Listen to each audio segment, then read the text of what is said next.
જય પરશુરામ. જય પરશુરામ. આજે પરશુરામ જયંતિ નિમિત્તે પરશુરામ ધૂન મંડળ માણાવદરમાં છેલ્લા 20-25 વર્ષથી ચાલે છે.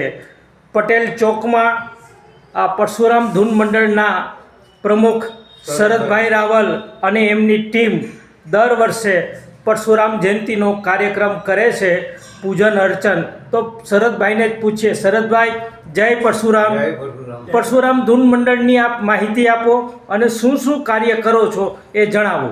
છેલ્લા 20થી 25 વર્ષથી આ ધૂન મંડળ ચાલે છે અને સેવાકીય પ્રવૃત્તિ જેમ કે કોઈ આ ગાયોને નિરણ, કબૂતરને જાણ, પછી કોઈ ગરીબ માણસને લગ્નમાં કોઈ દીકરી હોય ને જરૂર પડતા કપડાં, આવું બધી પ્રવૃત્તિ અમે કરીએ છીએ.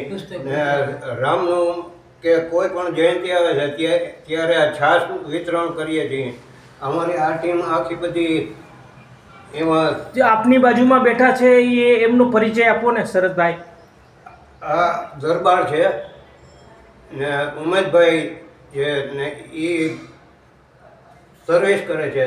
બાજુમાં છે એ નટુભાઈ છે, એ પણ આ ઝેરોક્સનું ને એ બધી એને. અને બાજુમાં બેઠા છે એ પ્રકાશભાઈ રાવલ છે. અચ્છા. અને ધૂન મંડળની કેટલી પ્રવૃત્તિ કરો છો? ધૂન મંડળમાં વિના મૂલ્યે સારા માઠા પ્રસંગોમાં ધૂનમાં જાઓ છો? વિના મૂલ્યે આ પ્રવૃત્તિ ચાલુ છે. ધૂનમાં કાંઈ લેતા નથી. જે કાંઈ ફંડ ફાળો થાય છે એમાંથી આ સેવાકીય પ્રવૃત્તિ થાય છે. અત્યાર સુધીમાં કેટલી 1000થી વધારે ધૂન કરી હશે? હા, એકાદ 1000થી ઉપર થઈ છે. અચ્છા. અને આ ધૂનની પ્રવૃત્તિમાં તમે સહજ રીતે કેટલા અંદાજે કેટલા મિત્રો છો? અમે 6-7 મિત્રો છે. અને સંગીતની આ બધી સાઉન્ડ સર્વિસ, તબલા પેટી અને દર વર્ષે પરશુરામ જયંતિ નિમિત્તે કાર્યક્રમ કરો છો? હા, દર વર્ષે. આ વખતે બ્રહ્મ સમાજના વધારે આગેવાનો ને એ જોડાણા? હા, બધા જોડાણા આગેવાનો. અચ્છા. તો જય પરશુરામ. જય પરશુરામ. જય સિયારામ. જય સિયારામ. એકાદ ધૂનની નાનકડી કટકો, એકાદ ધૂનનો, એટલે સ્વર પણ આવી જાય ને ધૂન પણ થઈ જાય. પરશુરામ ભગવાનનો જન્મ ઉત્સવ છે તો આપણે શ્રીરામ જય રામ જય જય રામ. વાહ વાહ, એ ઉત્તમ ઉત્તમ ઉત્તમ. શ્રી રામ જય રામ જય જય રામ.